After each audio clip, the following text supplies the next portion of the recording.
Hello, my name is Amy Schwartz, and I'm a 5th grade teacher at Darden Elementary School in O'Fallon, Missouri. I have been teaching at Darden for 9 years, and this is my second year as an EMIT teacher. EMIT stands for Enhancing Missouri's Instructional Networked Teaching Strategies. In my classroom, we have one computer for every 2 students. This really helps when it comes time to finding and using resources for history. As a kid, I hated history. I had no idea about history, no desire to learn about it, and I always grumbled when it was time for social studies. I find now that my students also grumble during social studies time, so I try to find ways to make learning history fun and connect to their young lives. One of the ways I did this was by writing a web quest about Native Americans. In a web quest, students use resources provided to them by me, the teacher, to find the information that is necessary for their final project. Sometimes I'm specific in what project the students need to complete, but I often leave it up to them to decide how they will show what they have learned. Projects may include PowerPoint presentations, photo stories, podcasts, movies, posters, and brochures. I really try to get the kids to get past posters and brochures and to really get in there and dig into the history and get to know it. In this web quest, Time to Travel, we begin with the following introduction.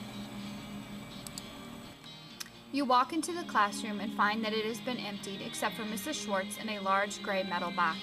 Mrs. Schwartz tells you that she has recently purchased a time machine and that you will be traveling through time to learn the history of the United States. You will take the trips to 3 regions of the United States and 1 trip to Central America to learn about the Native Americans who lived there. The class steps into the box and boom, something goes wrong. You find yourself separated with a couple of your classmates. You have been transported to one of the 4 original regions, but that is all you know. You wonder how people adapt to life in the region that you find yourself transported to, and who the people are that live there. After a brief introduction, the students continue on to the task. You and your group decide that it might be best to see where you have been transported. You aren't sure what region of North America you are in, but you can see a group of people and some type of housing in the distance. It seems to be close to nighttime, so you decide to head towards the group to see if they can give you lodging for the night. As you walk, your classmates begin to wonder if this was all just a test by your teacher and not an accident at all. You decide that you know Mrs. Schwartz pretty well and know she is capable of something like this. You decide that you will find out as much about these people as possible in case it is a test. Once the students have learned what the task is, they follow the process to complete the project. This will explain to them how they will choose their groups, how they will decide their region that they will be studying, and then they are given links for the region that they will be studying, and they can also use their textbook. They can click on the link to the left for evaluation, so that as they work, they can see how they are evaluated. After completing the project, students can read the conclusion. As you and your group wrap up research of the Native Americans you have encountered, you realize the appreciation you have for them and their lifestyle. However, you're getting a little tired of not having your world and hope that Mrs. Schwartz would enter her test soon. As you are thinking this, a bright flash of light occurs and you find yourself back in room 21. Mrs. Schwartz, your classmates, and all the normal items are back in their places. You have never been so happy to be at school. Mrs. Schwartz asks everyone how their trip was and if anyone would like to share their experiences. Your group stands up to talk about the exciting trip, but it turns out everyone wants their chance. Mrs. Schwartz has that twinkle in her eye, and you know that once again, she got ya. You're also pretty sure this won't be the last time you see that time machine. And in fact, it wasn't the last time that the kids saw the time machine. They saw it again in the second web quest I wrote, Time to Travel Again. To find this web quest, go to my website, mrsschwartz.com. If you click on the Social Studies link and scroll down to the bottom where the web quests are, you will find my second web quest. This time, students select an explorer that they will learn about.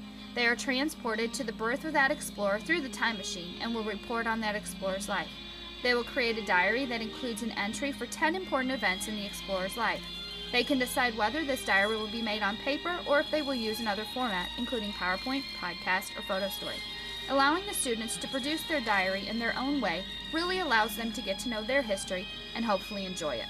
We have just recently completed studying the original 13 colonies and colonial jobs. Each student selected a colonial job to research and created a presentation to share information about that job. There were PowerPoint presentations, photo stories, movies with costumes and props, and even a podcast was made. We are now studying the Revolutionary War. I try to really make the events leading up to the war connect to the students. Some of the events are very far removed from their understanding, but to make them connect, I use experiences from their lives. We talk about how they sometimes find it unfair that their parents make decisions and rules about them without their say. This we connect to the colonists' feelings that led them to say no taxation without representation. We also discuss how students would feel if another 5th grade classroom was to make the decisions for our classroom. If another 5th grade classroom down the hall was to make rules, punishments, consequences, how would they feel? And like the colonists, the kids often feel that they do not like the idea of someone who does not live where they live making their decisions for them. This relates to the colonists' feelings about the king and parliament being 3,000 miles away. The king and parliament were 3,000 miles away in England, and the other class would be down the hallway. These two scenarios have really been effective in getting my students to understand what happened and why, and makes them want to know more, like how did the colonists handle the king and parliament when all of this was happening. Achievement in my classroom is assessed in many ways. I love listening to conversations the kids have about what we are studying. One of the best I heard during the colonial job study was when one girl told another that the colonists didn't have to pay taxes. The other responded, well, that didn't last long because we pay them now. The first girl responded with, well, I wonder what happened to make that change. I just hope that they'll remember that conversation and have the aha moment and remember that conversation. I also assess achievement through tests and grading of projects. The excitement that my students now have for social studies time shows me that I am doing something to make history come alive for them. I hope that this video has provided you with a glimpse in my American history projects, lessons, and teaching strategies. Thank you for selecting me as one of the Preserve America History Teacher of the Year nominees. It is truly an honor.